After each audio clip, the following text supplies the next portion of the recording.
கர்த்தர் யாருன்னு தெரியாத போது குடத்தை தூக்கிட்டு வந்த வேலைக்காரிக்கு முன்னாடி பயந்த பேதுரு கர்த்தர் யாருன்னு தெரிஞ்சதுக்கு அப்புறம் கழுத்துல நாளைக்கு தலையை எடுக்க போறாங்க, இன்னைக்கு நம்மாளு சுகமா தூங்குறாரு. ஆமே, என்ன ஒரு நிச்சயம்! தேவ பிள்ளைகள் அவர் வந்துட்டா போதும், அவர் வந்துட்டா போதும். ஆமா, இந்த நாளில் ரேமா அதுதான். அவர் வந்தா அவருடைய புறப்படுதல் எப்படி இருக்கும் சொல்லுங்க? அருணோதயம் போல. எல்லாரும் இதை சொல்லுங்க பார்க்கலாம். அவருடைய புறப்படுதல், சத்தமா சொல்லுங்க, அவருடைய புறப்படுதல் அருணோதயம் போல ஆயத்தமா இருக்கிறது. ஆயத்தமா இருக்கிறதுனா இருளே இன்னும் 1 hour தான். ஆமே, நைட்டு சிலர் தூக்கம் வராம இருக்கும்போது டைம் பார்ப்பாங்க. எதுக்கு டைம் பார்ப்பாங்க தெரியுமா? இன்னும் 1 hour தான், இன்னும் 2 hours தான், இன்னும் 1/2 hour இருந்துக்கோ. ஆமே, ஹல்லேலூயா. திடீர்னு அப்படி அந்த வெளிச்சம் வர ஆரம்பிக்கும் பாருங்க. க்ளோரி. ஆமே, இப்படி நீங்க இந்த பிரச்சனையை பார்க்க ஆரம்பிச்சிருவீங்களா?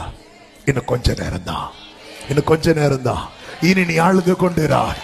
அவருடைய புறப்படுதல் நம்புறவங்க கொஞ்ச நேரம் ஆவியில நிறைந்து இன்னும் கொஞ்ச நாள் தான், இன்னும் கொஞ்ச நேரம் தான், இன்னும் சில மணி நேரம்.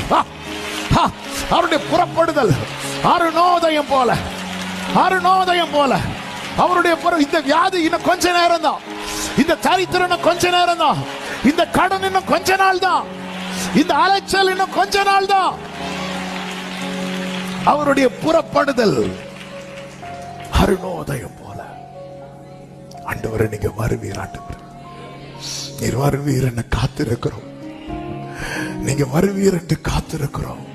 கைகளை உயர்த்தி அப்படியே பிரேயர் பண்ணுங்கப்பா. நீங்க வந்துட்டீங்கன்னா மாறிடும். நாங்க நம்புற உடைய புறப்படுதல் அருணோதயம் போல ஆயத்தம், ரெடியா இருக்கிறார். எல்லா வேதனை நின்று உன்னை வெளியே கொண்டு வர. ஆமே, 12 வருட பிரச்சனை, 18 வருட பிரச்சனை, 38 வருட பிரச்சனை, இது எல்லாவற்றுக்கும் முற்றுப்புள்ளி வைக்க என் ஆண்டவர் ரெடியா இருக்கிறார். அவருடைய புறப்படுதல் அருணோதயம் போல. ஆமே, கர்த்தருக்கு மகிமை உண்டாவதாக.